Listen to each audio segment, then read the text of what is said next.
నమస్తే, welcome to the channel మనం TV. నేను మీ పవన్ బెస్వాడ. ప్రస్తుతం మనం హైదరాబాద్ నుంచి విజయవాడకు వెళ్ళాలంటే ఎంత సమయం పడుతుంది? తక్కువలో తక్కువ 5 నుంచి 6 గంటల వరకు పడుతుంది. మరి విమానంలో వెళ్ళినా కనీసం గంట సమయం పడుతుంది.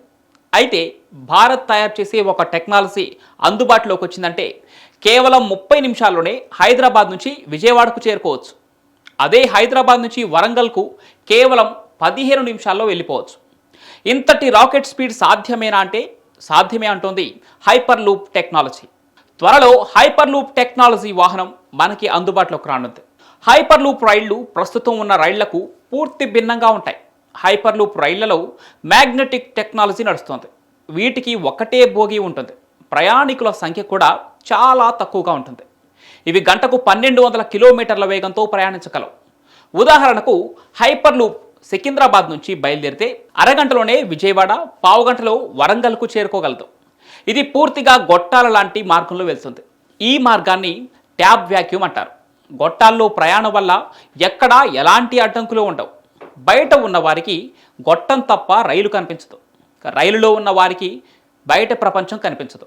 గాలి పీడనం అత్యంత తక్కువగా ఉండే హైపర్ లూప్ ట్యూబ్లోకి వాహనాన్ని ప్రవేశపెడితే ఆ వాహనం గంటకు 1200 కిలోమీటర్ల వేగంతో దూసుకెళ్లగలదు. హైపర్ లూప్ టెక్నాలజీపై ఐఐటి మద్రాస్కు చెందిన విద్యార్థులు, పరిశోధకులు గత 10 ఏళ్లుగా తీవ్రంగా కృషి చేస్తున్నారు.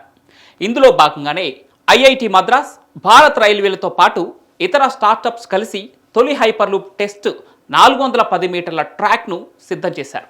మొదట ముంబై, పూణే కారిడార్లో ఈ హైపర్ లూప్ ప్రాజెక్టు ఏర్పాటు చేయాలని భావిస్తున్నారు. రోడ్డు ప్రయాణానికి 3 గంటలు పట్టే ఈ 2 స్టేషన్ల మధ్య హైపర్ లూప్లో 25 నిమిషాల్లోనే చేరుకోవచ్చు. ఆ తర్వాత చెన్నై, బెంగళూరు, ఢిల్లీ, చండీగఢ్ మధ్య కూడా ఈ హైపర్ లూప్ ఏర్పాటు చేయాలనే ఆలోచనలున్నాయి. ప్రపంచ కుబేరుడు ఎలాన్ మస్క్ సైతం ఈ హైపర్ లూప్ టెక్నాలజీ పరిశోధనలు చేస్తున్నాడు. ఇందులో భాగంగానే అమెరికాలోని నెవాడా ఎడార్లో ప్రత్యేకంగా నిర్మించిన 500 మీటర్ల పొడవైన ట్రాక్పై ఈ పరీక్ష నిర్వహించారు. ఈ హైపర్ లూప్ టెక్నాలజీ అందుబాటులోకి వస్తే రవాణా రంగం రూపురేఖలే మారడంతో పాటు ఇంధన అవసరం కూడా తగ్గుతుంది. అలాగే ప్రపంచానికి ముప్పుగా మారిన వాయు కాలుష్యం తగ్గుతుందనడంలో ఎలాంటి సందేహం లేదు. ఈ ఇన్ఫర్మేషన్ మీకు నచ్చినట్లయితే వీడియోను లైక్ చేసి షేర్ చేయండి.